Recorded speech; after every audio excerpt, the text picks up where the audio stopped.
Olá pessoal, eu sou a enfermeira Ana Caroline e hoje vou estar aqui falando com vocês um pouquinho sobre os animais peçonhentos e sobre as intoxicações exógenas.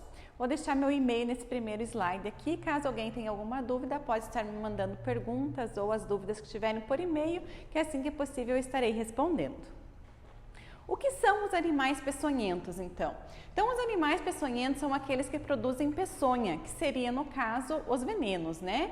E têm condições naturais para injetá-la em suas presas ou predadores. Seja através de ferrões, né, de aguilhões, de alguma forma eles conseguem injetar essas peçonha, né, esse veneno nos seus predadores, nas suas vítimas. Os acidentes com animais peçonhentos, eles sempre foram uma realidade no Brasil. E a partir de 1986, eles passaram a ter um controle através das notificações compulsórias que eu vou estar falando um pouquinho mais ali para frente com vocês. Então é extremamente importante ter muito cuidado com os animais peçonhentos, porque se após entrar em contato com eles, esse veneno entrar em contato com o indivíduo, com a vítima, não for procurado um atendimento médico adequado e rápido, pode levar essa vítima a óbito. Então, os animais peçonhentos mais comuns, né, no Brasil são algumas espécies de serpentes, que temos várias, escorpiões, que temos mais de 1.500 espécies de escorpiões, mas apenas 40, né, são considerados perigosos. As aranhas, as abelhas, formigas e vespas, as lacraias e as águas-vivas e as caravelas, né, que elas são mais comuns na época de verão, né, de atacar, porque nós, seres humanos, que entramos no habitat natural delas, é uma forma delas se defenderem, né? Então, dessa forma, elas acabam atacando. E esses animais, então, eles possuem presas, ferrões, cerdas, espinhos e entre outros, né? Que dessa forma, então, são capazes de envenenar as suas vítimas. Os acidentes por animais peçonhentos, especialmente os acidentes por ofídicos, né? Que são considerados as cobras, eles foram incluídos pela Organização Mundial de Saúde na lista das doenças tropicais, né, negligenciadas. Esse caso, eles acometem mais a população pobre e que mora em área rural, né, porque lá no sítio geralmente você tem aquele costume, né, de deixar um monte de telha empilhada, madeira, né, que é o habitat que esses animais gostam. Então, geralmente, esses acidentes, eles acabam ocorrendo mais nessas áreas rurais. Os acidentes por animais peçonhentos, então, como falei anteriormente, eles foram incluídos nessa lista de notificação compulsória lá em 1986, para que dessa forma o governo federal, né, fosse informado, em tal município ocorreu 30 casos de acidentes por aranha marrom, então deve ser investigado, deve-se ter então uma educação nessa comunidade, por que está tendo tanto acidente com aranha marrom, com cobra ou com escorpião, o que está acontecendo, né? É acúmulo de lixo, o que é, né? Então, é extremamente importante ser realizada essa notificação compulsória para que dessa forma, então, esteja sendo realizado, né, estratégias e até mesmo prevenção desse tipo de acidente. Vamos entrar um pouquinho agora aqui falando sobre os ofídeos, né, que são as serpentes. Então, as serpentes ou ofídeos, elas são popularmente conhecidas como as cobras, né? E distribuem-se, então, por todo, né, o território ambiente da Terra, com exceção das calotas polares, né? Porque as cobras, elas são muito espertas, elas não gostam do frio, né? Elas preferem um ambiente mais quentinho, né, para elas ficarem ali sobrevivendo. Então, o envenenamento, ele ocorre, então, quando essa presa, né, ela acaba entrando em contato com a vítima. De que forma, né? Através, então, de ser injetado esse veneno na vítima. Algumas dessas serpentes, elas possuem, né, então, a sua presa mais no fundo da boca. Então, o que acontece? Ao ela abocanhar essa vítima, ela acaba não conseguindo injetar o veneno, porque as suas presas, elas não conseguem, né, adequadamente abocanhar a pele, no caso da vítima, para esse veneno seja injetado. Então, ela acaba sendo uma serpente venenosa, mas nem sempre ela acaba, então, envenenando a vítima. E no Brasil existem 4 gêneros, né, de uma importância toxicológica, né, que são considerados então aquelas cobras graves que devem ser procurado um atendimento médico com urgência, né? Principalmente no estado do Paraná, que seria ela então a jararaca, o urutu e a jararacuçu, a cascavel, a coral e a cobra sururucucu. Falando um pouquinho sobre cada uma delas, então vamos falar um pouquinho sobre os gêneros, né, das jararacas, do urutu, do jararacuçu. Então, qual que são as características, né, mais comuns dessas cobras? São a sua cabeça triangular e elas possuem, então, uma grande quantidade, né, de capacidade hemorrágica. Então, é extremamente importante, assim que essa vítima for atacada por uma cobra dessa, por um ofídeo, ela procure, né, o atendimento médico com mais rápido possível, né? Para que evitar dessa forma que ocorra uma hemorragia ou até mesmo possa estar indo a óbito essa vítima através desse predador. Então, a mordida desses animais, o que eles podem ocasionar, né? Podem ocasionar, então, um inchaço, o sangramento e, em muitos casos, né, a insuficiência renal aguda e até mesmo a necrose. Por quê? Porque o veneno, ele tem uma ação direta. Aqui ao lado eu coloquei para vocês estarem observando uma imagem. Ao lado está a cobra e vocês podem perceber que é um membro inferior, né? Ali uma perna. Ali já é uma evolução tardia, né? Desse envenenamento, dessa picada por uma cobra, onde se pode então se perceber ali o inchaço, né? O edema e alguns pontos de necrose, né? Então isso é extremamente importante. Entrou em contato com o animal, foi picado, procurar, né, o serviço médico de urgência o mais rápido possível.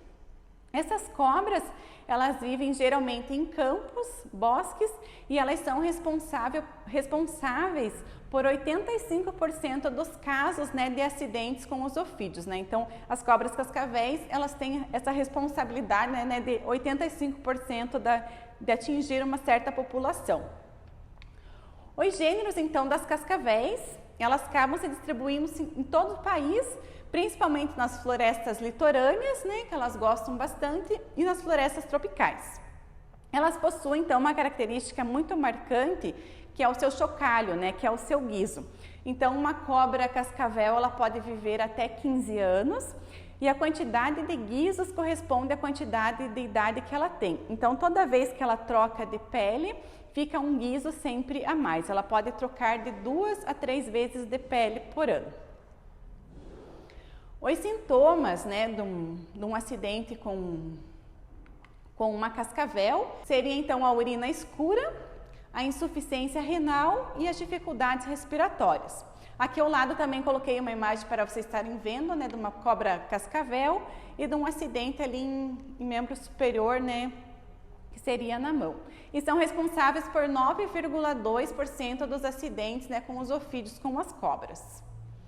O gênero da Micrurus, que pertence então às cobras corais, né, que existem as cobras corais falsas e verdadeiras. Então, esse grupo, eles apresentam dentes muito pequenos e fixam na parte anterior da boca. Elas habitam preferencialmente os buracos sobre folhas, troncos e sobre as pedras. Elas tendem a ser noturnas, mas isso vai variar muito do ambiente na qual elas estão habitando. Os acidentes com esse tipo de cobra, com as cobras corais, eles são considerados mais raros, mas porém são considerados muito graves, né? Devido à rapidez com que o quadro de envenenamento ele pode se instalar em cada organismo, levando então à morte por uma parada respiratória. Então, quanto mais rápido, né, uma certa urgência for procurado um atendimento médico, dessa forma vai estar se evitando, né, que se prolongue e acabe evoluindo por uma parada respiratória. Sua peçonha, né, o seu veneno, ele é essencialmente neurotóxico e é mais potente do que as cobras cascavéis. Falando um pouquinho sobre as aranhas, né, que existem vários gêneros e são muito conhecidas, mas existem algumas espécies, né, que eles são de uma maior importância, né, para a saúde pública. Então, os acidentes por aranhas é o quadro clínico de envenenamento decorrente da inoculação da peçonha da aranha. Então, o veneno que entra em contato, né, com a vítima, através de um par de ferrões localizado na parte anterior do animal. Então, no Brasil, existem algumas aranhas que têm uma importância para a saúde pública, né? Que pertencem a 3 gêneros, que são conhecidas como a Loxosceles, que pertence ao gênero então da aranha marrom ou a aranha violino, que é a mais conhecida. As aranhas desse gênero, elas são muito agressivas, mas elas só vão atacar quando elas se sentem ameaçadas ou comprimidas, né? Então essas aranhas, elas são muito comuns a gente ter dentro de casa, principalmente em casas de madeira, né? Elas gostam bastante. Ela tem em média 1 centímetro de corpo e 3 centímetros, né, no seu tamanho total. Elas escondem-se bastante em telhas, tijolos, madeiras, né, embaixo de móveis. E elas só mesmo vão atacar quando elas se sentem ameaçadas, né? Vão acabar picando, né, a sua vítima e injetando seu veneno. A aranha do gênero Poneutrúria, que ela pertence então à aranha armadeira, ou algumas pessoas conhecem também como aranha macaca. Então essas aranhas, elas são consideradas bastante agressivas e sempre que elas se sentem ameaçadas, né, elas ficam realmente numa posição de ataque, né? Elas se armam e elas têm a capacidade de pular até, né, 40 centímetros de distância da sua vítima, né, da sua presa para atacar. Elas adoram bastante, gostam bastante de ficar em troncos, palmeiras e bananeiras. E elas são muito comuns também de serem encontradas em gramas, em jardins. O gênero da Lectrodectus, ela pertence então à famosa aranha viúva negra. Então elas não são agressivas, mas sempre também que elas se sentem ameaçadas, elas vão atacar. Elas têm atividades noturnas e elas costumam sempre viver em grupo. A aranha viúva negra, ela leva esse nome porque após, né, ser realizado a cópula com o macho, ela acaba matando ele e acaba o devorando. Então elas são encontradas próximas ou dentro de casas, em ambientes sombreados, como as festas, cadeiras, mesas e os jardins. Aqui eu coloquei uma tabela para vocês estarem diferenciando então as 3 tipos de aranhas, né, de mais importância para a saúde pública, que seria então a aranha armadeira, a marrom e a viúva negra, como eu falei anteriormente. E nessa tabela então está descrito os sintomas, complicações e o tratamento de cada uma delas. Da aranha armadeira, então os sintomas seriam uma dor forte, né, irradiada para os membros, né, superiores e inferiores, o inchaço, sudorese, vômitos, uma hipertensão e mais tardio pode evoluir então com umas arritmias cardíacas. As complicações então seriam insuficiência cardíaca, convulsões, edema pulmonar e mais tarde, né, pode evoluir para um coma se não for realizado um tratamento adequado. O tratamento para um contato, né, uma picada de aranha armadeira seria então o soro anti-aracnídeo.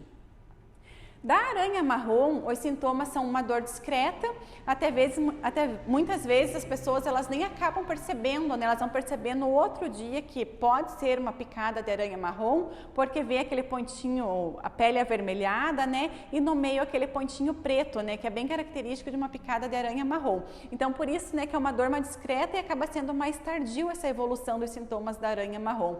O inchaço, a lesão de pele, a necrose, né, que se não for tratada adequadamente pode sim evoluir para uma necrose, febre, vômitos, tontura e dor de cabeça, né, cefaleias.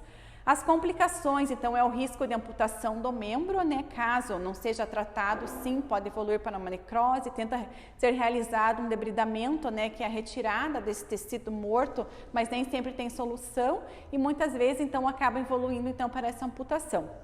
Anemia e a falência renal. O tratamento, então, seria os soros, né, o anti-aracnídeo e o anti-aloxético. A viúva negra, né, que é mais conhecida também como a viúva negra ou a viúva marrom. Os sintomas, então, seriam uma dor intensa irradiada para os membros também, dor em todo o corpo, a agitação, contrações musculares e a sudorese. As complicações é a hipertensão, que é a pressão alta, taquicardia, retenção urinária e pode também estar se evoluindo para um choque. E o tratamento, esse também é o soro anti-aracnídeo. Eu coloquei uma imagem para vocês, né, que é em 6 dias contados da evolução de uma picada entrando em contato com uma aranha marrom, né? Então aqui, 24 horas após a picada, né, que tem a pele avermelhada e um pontinho preto, né, na lesão, 72 horas já o membro já está bem edemaciado, né, com bem um ponto maior da necrose. E aqui, 6 dias depois, né, acabou evoluindo para um debridamento, né, que é a retirada dessa pele ao redor, porque é uma pele como se fosse considerada morta, né, então foi necessário realizar esse debridamento. Se não for realizado o tratamento correto, pode sim se perder o membro, né, e acabar tendo que realizar uma amputação. Aqui também a evolução de uma picada marrom de 3 a 10 dias, né? Aqui já tem um sinal no 10º dia ali bem maior da necrose, ainda não foi realizado um debridamento e pode-se também acabar perdendo, né, ali o membro em decorrência disso. Falando um pouquinho sobre os escorpiões, então é o quadro clínico de envenenamento provocado por um escorpião quando ele injeta, né, sua peçonha através de um ferrão, né? Então, os escorpiões, eles são representantes das classes dos aracnídeos, predominantemente na zona tropical e subtropical do mundo. Dos escorpiões existem mais de 1.500 espécies, mas como eu falei lá no início, apenas 40 delas, né, são venenosas, né, são capazes, né, de levar uma vítima a um estado grave.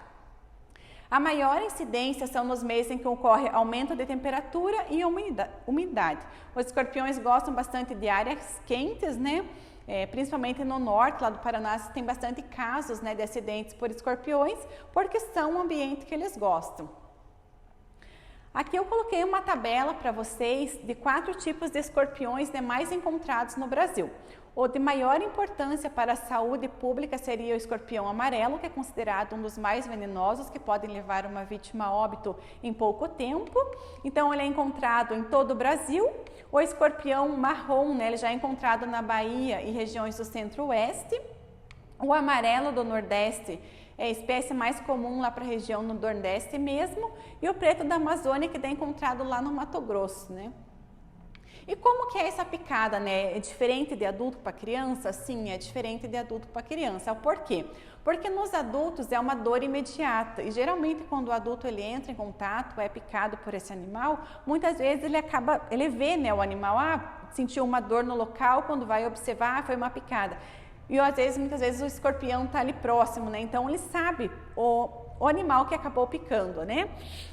Dessa forma, acaba então evoluindo para vermelhidão e inchaço leve por acúmulo de líquido, sudorese, né, que seria o suor, e além de movimentos súbitos. Já na criança, é o maior risco de alteração sistêmica e que pode levar a criança em casos graves, então, e requerem uma soroterapia e um atendimento imediato. O porquê da criança pode evoluir, né, para uma alteração sistêmica, porque muitas vezes é mais tardio, né? A mãe vê a criança chorando, mas não sabe por quê, até ela ver e descobrir o que é, né? Às vezes acaba sendo muito tarde, essa evolução, né? Já acabou alterando, então, toda a alteração sistêmica, né? E muitas vezes, se não for tratado, também pode levar uma criança a óbito. O que fazer em caso de acidente com escorpião? Então, né?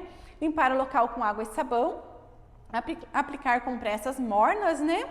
E procurar o mais rápido, imediato possível, né, um atendimento de urgência e emergência.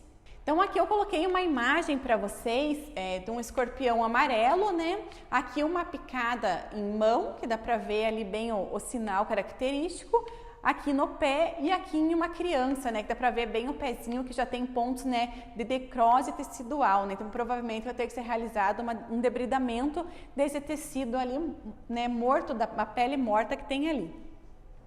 Falando um pouquinho sobre as lagartas, né? A lagarta mais comum e de maior importância para a saúde pública é a lagarta lanomia, que é uma lagarta considerada muito venenosa. Então, os acidentes por lagartas é o quadro clínico de envenenamento decorrente, né, do contato das cerdas urticantes. Então, sempre que elas se sentem ameaçadas, a forma delas se defenderem é eliminar através das suas cerdas, então, esse veneno. As lagartas do gênero Lanomia são as únicas, né, que têm maior relevância para a saúde pública, né, pois podem ocasionar acidentes graves e até mesmo acabar levando, né, sua vítima a óbito, à morte, pela inoculação do veneno no organismo que se dá por meio, né, de contato com essas cerdas urticantes.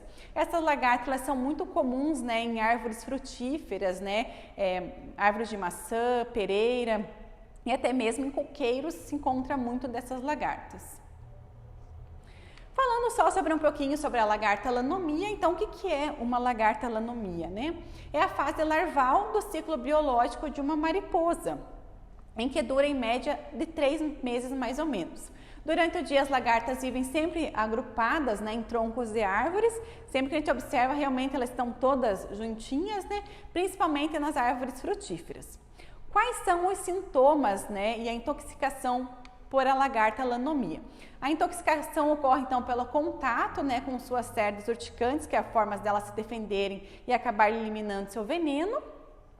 A manifestação inicial, então, ela inclui dor e avermelhidão no local.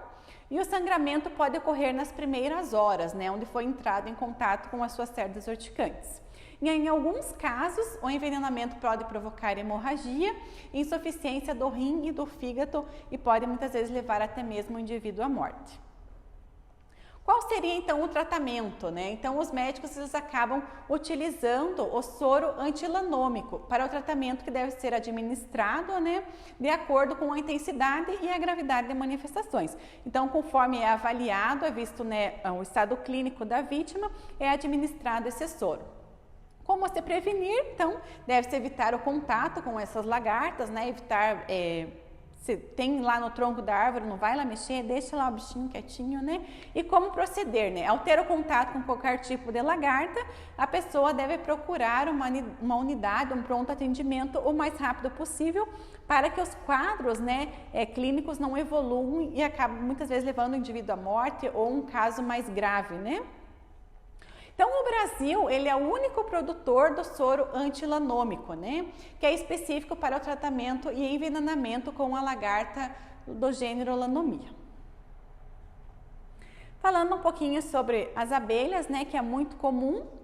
Então, o acidente por abelhas é o quadro de envenenamento decorrente, né? Da inoculação da toxina por meio de um ferrão. Coitada das abelhas, né? Se elas soubessem que 15 a 30 minutos após, né? Elas injetarem esse ferrão nessa vítima, elas entrariam em óbito, aposto que elas não fariam isso, né? E por que elas vão a óbito, né? Porque quando o ferrão ele fica introduzido na pele da vítima, junto com esse ferrão sai um pedaço do abdômen dessas abelhas. Então é por isso o motivo a qual elas acabam morrendo após, né, eliminar esse ferrão. Então, as manifestações após uma ferroada, elas vão variar de pessoa para pessoa. A quantidade de ferroada também é muito importante. É uma criança, é um adulto, é uma pessoa que tem alergia, é uma pessoa alérgica. Então, isso vai variar muito também. E uma pessoa ela pode ser picada por uma ou por centenas de abelhas. No caso de poucas picadas, então o quadro clínico ele pode variar de apenas de uma inflamação ali local até uma forte reação alérgica. O que também é conhecido como um choque anafilático. Então, é extremamente importante, pode ser grave, pode evoluir para um choque anafilático, pode evoluir para óbito, pode. Então, é extremamente importante, né, fazer, né, um estudo clínico ali, uma observação clínica, né, para ver, necessita de um atendimento médico, não necessita, né? Em caso de múltiplas picadas, pode ocorrer também uma manifestação tóxica grave e às vezes até mesmo pode ser fatal, né? Então, se a pessoa já é alérgica, né, pode evoluir para um choque anafilático, um edema de glote. Então, é extremamente importante estar avaliando esse estado clínico dessa vítima que foi, né, atacada por as abelhas. Agora, então, vamos dar início falando um pouquinho sobre a intoxicação exógena. Então, o que seria essa intoxicação exógena, né? E o envenenamento, eles são causados ou pela ingestão, ou pela aspiração, né, ou a introdução no organismo, seja ele acidental ou não, de substâncias tóxicas de naturezas diversas, né? Podem resultar em doenças graves ou até mesmo evoluir à morte, né, o óbito, em poucas horas se a vítima não for socorrida a tempo.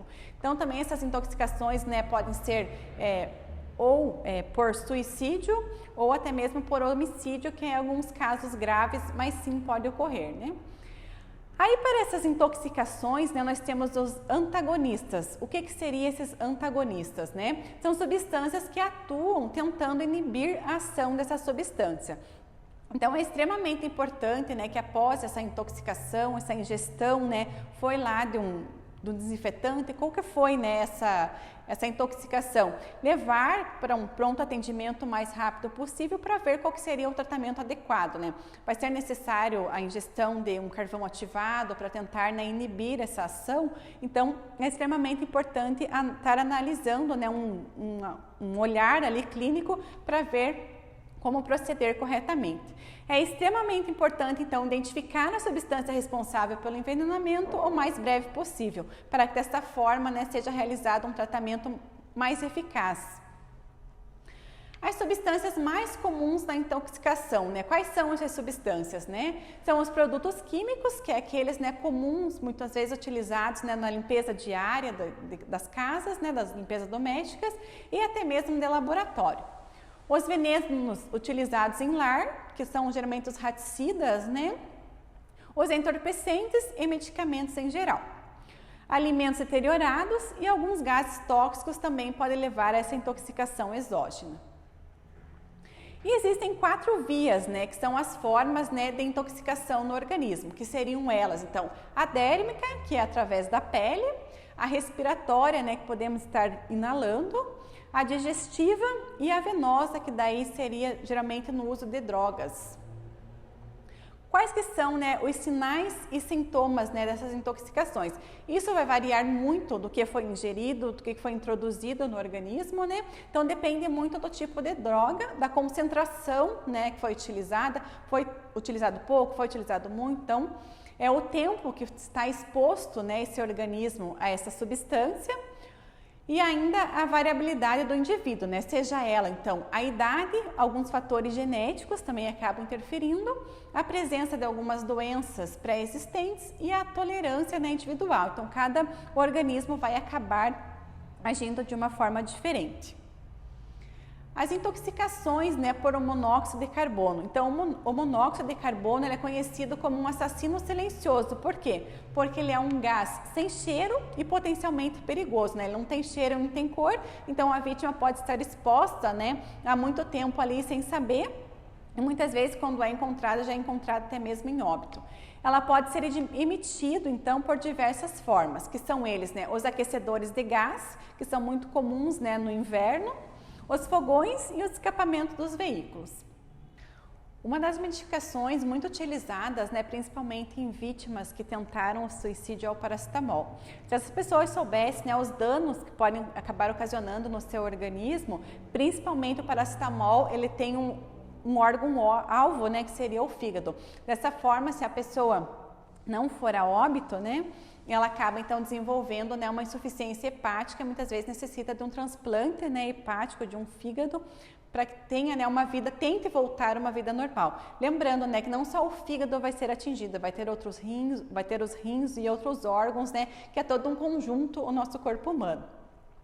Então, alguns sintomas e riscos de intoxicação aguda, né, pelo monóxido de carbono. Então, seria ele, né, a tontura, dor de cabeça, desorientação, diminuição da capacidade cognitiva e mais tardio, né, está evoluindo para um coma. Distúrbios visuais, danos ao coração e ao sistema respiratório, uma fraqueza muscular, câimbras e as convulsões. Aí vem as náuseas associadas, né, no aparelho digestivo, as agravações e transtornos pré-existentes, né, acaba aparecendo, né, outras doenças juntos também.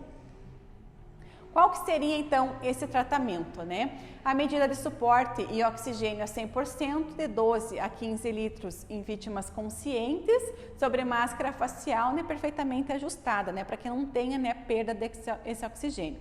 E nas vítimas inconscientes, né, precisa então de um suporte mais avançado, né, seria então feita uma intubação e uma ventilação artificial, né, e ser encaminhado, né, o mais rápido possível, né, para um hospital. Entrando na parte dos depressores, né, do sistema nervoso central, né, o que seria, né, essas drogas depressoras, então? São aquelas que diminuem o nível da atividade do cérebro, deixando o organismo, então, mais lento. Seus efeitos imediatos, então, são a redução da tensão emocional, da atenção, da concentração, da memória e da capacidade intelectual.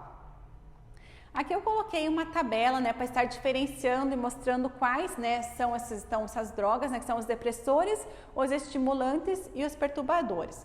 Dentro dos depressores, então, temos aqui o álcool, o calmante ou os sedativos, que pertencem, então, aos barbitúricos, a codeína, que é considerado um analgésico, até se tem, né, muitos medicamentos à base de codeína, os inalantes ou os solventes, os opiáceos ou os narcóticos, que daí entra já morfina e heroína, os soníferos ou os hipnóticos, e os tranquilizantes, né, e os ansiolíticos, que daí pertencem já ao gênero dos benzodiazepínicos.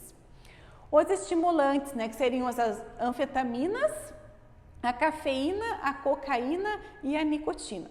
E dentro dos perturbadores, né, então se encontra a maconha, alguns tipos de cogumelos, o lírio, o LSD, o êxtase e alguns anticolinérgicos.